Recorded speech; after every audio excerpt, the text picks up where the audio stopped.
વકફ સુધારો બિલ વિવાદ શું છે?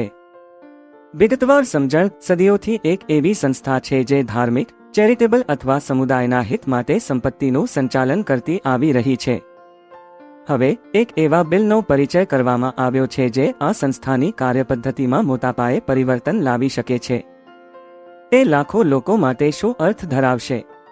આજે આપણે સમજવા જઈ રહ્યા છીએ ભારતના સામાજિક અને રાજકીય પ્રભાવક મુદ્દાઓમાંથી એક, વકફ સુધારો બિલ વિવાદ. સાથે રહો, આપણે આ સંપૂર્ણ રીતે સમજીશું. વિડિયો શરૂ કરવા પહેલા લાઇક બટન દબાવવું ના ભૂલતા, અમારા ચેનલને સબસ્ક્રાઇબ કરો અને બેલ આઇકનને દબાવો જેથી આવા મહત્વપૂર્ણ વિષયો વિશેની કોઈ પણ અપડેટ ન ચૂકાય. ચાલો જાણી લઈએ. પરિચય.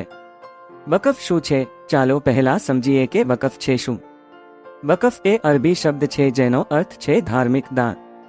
ઇસ્લામિક કાયદામાં તે એવી ચેરિટેબલ ટ્રસ્ટ છે જે સંપત્તિ, જમીન અથવા સંપત્તિ દાનરૂપે આપવામાં આવે છે અને સમુદાયના હિતમાં તેનો ઉપયોગ થાય છે. આ ચિરપ્રાચીન સિસ્ટમની મદદથી મસ્જિદો, શાળાઓ, અનાથાશ્રમ વગેરેનું સંચાલન થાય છે.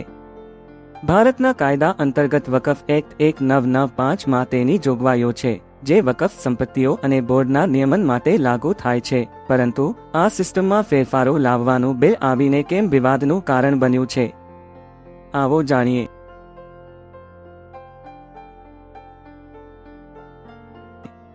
વકફ સુધારો બિલ શું છે? વકફ સુધારો બિલ 1995ના વકફ કાયદામાં કેટલાક પ્રાવધાનોમાં સુધારા લાવવા માટેના પ્રયાસ તરીકે રજૂ થયું છે. સાદી ભાષામાં તે વકફ સંપત્તિઓના સંચાલન અને બોર્ડના કાર્યમાં ફેરફાર લાવવાનું સૂચવે છે. આમાં મુખ્ય પ્રાવધાનોમાં બોર્ડના સભ્યોની નિમણૂક માટે નવા નિયમો, સરકારની વધુ દેખરેખ અને વકફ સંપત્તિઓની ફરીથી મૂલ્યાંકનનો સમાવેશ થાય છે. આ વિધેયકને સરળ સંચાલન સુધારણા તરીકે જોવામાં આવી શકે છે, પરંતુ તે તેની પૂરતી વ્યાખ્યા નથી. વિધેયક દેશભરમાં ચર્ચાનું કેન્દ્ર બની ગયું છે. શું કારણ છે? આ સુધારાઓથી વકફ બોર્ડની સ્વાયત્તતા પર સરકારના હસ્તક્ષેપનો ખતરો છે, એવું કેટલાક લોકોનું માનવું છે. આ વિવાદાસ્પદ કેમ છે? આ વિધેયકની વિવાદાસ્પદતાઓ કેટલીક મુખ્ય બાબતો પર કેન્દ્રિત છે. 1. સરકારી નિયંત્રણ. આ બિલ વકફ બોર્ડના સભ્યોની નિમણૂકમાં સરકારનો હસ્તક્ષેપ વધારે છે, જેના પરિણામે લોકો માને છે કે આ સ્વાયત્ત બોર્ડની સ્વતંત્રતા પર અસર કરશે. ભારત જેવો દેશ જ્યાં ધાર્મિક સ્વતંત્રતા અને સમુદાયના અધિકાર ખૂબ સંવેદનશીલ છે, ત્યાં સરકારી હસ્તક્ષેપને લઈને મોટો વિરોધ થયો છે. 2. વકફ સંપત્તિનું મૂલ્યાંકન. બીજી સમસ્યા વકફ સંપત્તિઓના ફરીથી મૂલ્યાંકન સાથે છે. વિમર્શકોનું માનવું છે કે આ નિયમનો ખોટો વપરાશ થઈ શકે છે અને તે સંપત્તિઓ જે સમુદાય માટે જાળવી રાખવામાં આવી છે તે હટાવી લેવાશે. 3. સમુદાયના અધિકારો પર અસર.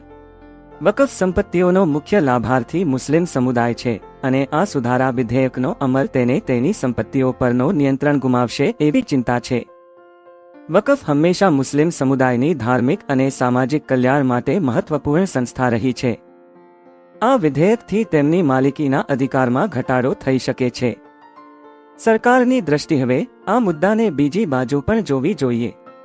સરકારનું કહેવું છે કે આ સુધારાઓ વકફ સંપત્તિઓના સંચાલનમાં પારદર્શકતા, જવાબદારી અને કાર્યક્ષમતાના હેતુથી લાવવામાં આવ્યા છે.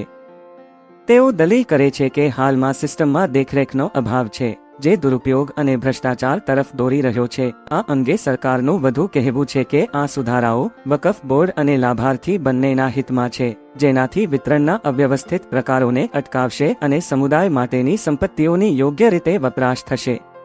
કાનૂની અને રાજકીય અસર. વકફ સુધારો બિલ માત્ર કાનૂની દસ્તાવેજ નથી, તે એક મોટું રાજકીય વિષય બની ગયો છે. ઘણા વિરોધ પક્ષો આ વિધેયકનો વિરોધ કરી રહ્યા છે અને કહી રહ્યા છે કે આ વિધેયક નાના સમુદાયો પર સરકારના વધતા હસ્તક્ષેપનું પ્રતીક છે. કાનૂની નિષ્ણાતો પણ વિભાજિત છે. કેટલીક બાજુ સરકારનું સમર્થન છે, જેનું માનવું છે કે આ સુધારાઓ સારા સંચાલન માટે જરૂરી છે, જ્યારે અન્ય બાજુના લોકોએ ચેતવણી આપી છે કે આ હસ્તક્ષેપનો પરિણામ લાંબા કાનૂની ઝઘડામાં આવશે. લોકોની પ્રતિક્રિયા. જાહેર પ્રતિક્રિયા વિભાજિત રહી છે. કેટલાક લોકો માનતા છે કે વકફ બોર્ડનું વર્ષોથી દુસંચાલન ચાલતું આવ્યું છે અને હવે તે સમય છે કે સરકાર તેના પર દેખરેખ રાખે. બીજી બાજુ મુસ્લિમ સમુદાયમાં વધી રહેલી ચિંતા છે કે આ વિધેયકથી તેઓ તેમની ચેરિટેબલ અને ધાર્મિક સંપત્તિઓ પરનો નિયંત્રણ ગુમાવી બેસશે. દેશના ઘણા વિસ્તારોમાં વિરોધો શરૂ થઈ ગયા છે અને ઘણા લોકો આ વિધેયકને ફરીથી સમીક્ષા કરવા માંગ કરી રહ્યા છે. આગળ શું? આ વિધેયક હજી પ્રારંભિક તબક્કામાં છે અને તે કાયદામાં રૂપાંતરિત થાય તે પહેલા વધુ સુધારાઓ થઈ શકે છે.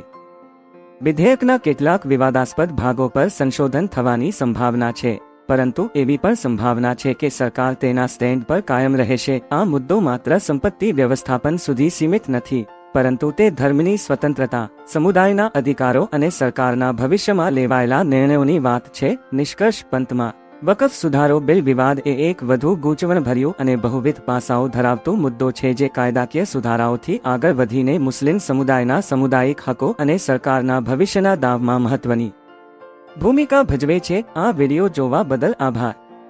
જો તમને આ માહિતી એ સમજણ પૂરી પાડી હોય તો લાઈક કરો, શેર કરો અને વધુ માહિતી માટે અમારા ચેનલને સબસ્ક્રાઇબ કરો.